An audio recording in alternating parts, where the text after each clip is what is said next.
বিশাল পিকনিকের আয়োজন চলছে। কেউ বা কাজে ব্যস্ত, কেউ বা রান্নায় ব্যস্ত, কেউ বা নাচে ব্যস্ত। তো চলুন দেখে আসি কে কী করতেছে।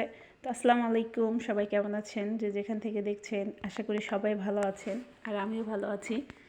এখানে ওরা বিশাল করে পিকনিকের আয়োজন করেছে। ওরা বলতে আমার ভাগ্নি জান্নাত, রাবেয়া আর ওদের ফ্রেন্ডরা সবাই। ওরা এবার নিউটেনে উঠছে, পরে বছরের শুরুতেই সবাই মিলে একসাথে পিকনিকের একটা আয়োজন করছে স্যারদেরকে নিয়ে। তো ওদের বাসায় করছিল, তো আমরা হঠাৎ করে ওদের বাসায় গেছি। ওদের বাসায় বলতে আমার ওদের বাসায় প্রায় অনেক দিন থেকেই যাওয়া হয় না। তো এখানে এসে দেখি ওরা বিশাল আয়োজন করছে পিকনিকের। তো ওরা আবার নাচতেছিল, খুব সুন্দর ডান্স পারে এরা দুজন। তো আমি আবার ভিডিও করতেছিলাম। তো যাই হোক, এই পাশে ওরা বিরিয়ানি রান্না করতেছিল গরুর মাংস দিয়ে। তো বিরিয়ানি তো গরুর মাংস দিয়ে রান্না করলে সেই মজা হয়। এখানে বেরেস্তাটা ভেজে নিয়েছে, সেটাও আমি ভিডিও করতেছিলাম। তো আমি প্রথমে তো ভাবছিলাম ছোটো ছোটো মানুষেরা কীভাবে এতগুলো বিরিয়ানি রান্না করবে। ওরা প্রায় 16-17 জন, আর ছোটো বাচ্চাদেরকে নিয়ে প্রায় 20 জন। এখানে ভাইয়া আবার একটু দেখতে আসছিল যে কেমন রান্না হচ্ছে। তো সুন্দর একটা হাসিও দিয়ে দিয়েছে ভাইয়া। আর আমাদের জান্নাত রান্না করতেছিল বিরিয়ানি। আমাদের ঘরে সবচেয়ে ছোট সদস্য চলে এসেছে, আবু বক্কর। ও ছিল পিকনিকের ভিতরে আপুদের সাথে, ওর আপুদের আর কি। এখন এখানে এরা আবার শসা, লেবু, কাঁচামরিচ এইগুলো ছিল। আবার মানে কেউ আর কি বসে নেই, সবাই সবার মতো কাজ করতেছে। কেউ আবার নাচতেছে, যারা নাচতেছে তারা শুধু নাচতেইছে, আনন্দ করতেছে, ওরা কোনো কাজের মধ্যে নেই। আমার ভাগ্নি, সে আবার রান্নায় খুব ভালো পারদর্শী, গরুর মাংসটা রান্না করে নিচ্ছিল।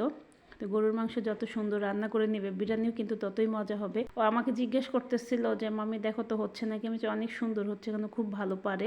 ওদের নাচের ভিডিও করতে করতে নিচে চলে গেছিলাম, এসে দেখি বিরিয়ানি রান্না কমপ্লিট। তো বিরিয়ানিটা কিন্তু খুব সুন্দর রান্না করেছে, কালারটাও কিন্তু খুব সুন্দর হয়েছে। আমার ননদের মেয়ে জান্নাত আবার খুব সুন্দর করে ডেকোরেশন করেছে বেরেস্তা আর কাঁচামরিচ দিয়ে। তো ওয়াও হয়েছে, দেখতেই বুঝতে পারতেছেন যে কেমন হয়েছে। বিরিয়ানিটা কিন্তু দেখতে যতটা না সুন্দর, তার থেকে খেতে কিন্তু অনেক মজা ছিল। আমি তো খুব ভয় পাচ্ছিলাম যে এরা ছোট ছোট মানুষ এতগুলো বিরিয়ানি কিভাবে রান্না করবে। দেখে হয়তো বুঝতে পারতেছেন যে এখানে কতগুলো বিরিয়ানি আছে। অনেকগুলো বিরিয়ানি এখানে গরুর মাংসের। অনেক মজাও হয়েছিল। আসলে আমি কিভাবে বুঝলাম, আমি একটু টেস্ট করেছিলাম, একটু নেড়ে ছেড়ে দিচ্ছিল যে নিচে কি লেগে গেছে, লেগে যায়নি। এক ঝরঝরাও কিন্তু হয়েছে, দেখেন অনেক সুন্দর একটা স্মেল আসতেছিল। তো খুব লোভনীয়। এমনিতেই তো বিরিয়ানি অনেক পছন্দ করি, আর যদি এত লোভনীয়ভাবে রান্না করে তাহলে তো কথাই নেই। তো আমার ননদ আবার এখানে এসে বেড়ে নিচ্ছিল যে ওদেরকে একটু উঠাইয়ে দিয়ে ওরা খাক। তো এতে মনে হয় ওরা একটু অখুশি হয়েছিল। পরে আমি আপুকে বললাম, আপু তুমি ওইগুলো করো না, ওরা ওদের মতো করে খাক, তাইলেই ওরা মজা। বিরিয়ানি কিন্তু অনেক সুন্দর হয়েছে। ওরা যে এত সুন্দর করে রান্না করতে পারবে কি বলবো। তো এখানে আবার আমার ননদ এসে মাতবরি করতেছিল। তো আমি বললাম ওরা রান্না করছে, ওদেরকে ওদের মতো করে খেতে দাও, ওরা ওদের মতো করে বেড়ে তারপরে খাক। ও বলতেছে ওরা কি পারবে। আমি অবশ্যই পারবে, ওরা যেহেতু রান্নাও করতে পারছে, ওরা খেতেও পারবে, তুমি ওখান থেকে চলে আসো। পরেও চলে আসছে।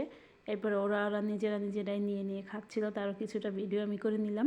যাই হোক, ওরা যে আনন্দটা করতেছে আমি কিন্তু অনেক মিস করতেছিলাম, কারণ এরকম পিকনিক আমরাও করেছি স্কুলে, অবশ্য কারো বাসায় যেয়ে করিনি, স্কুলে করেছি পিকনিক।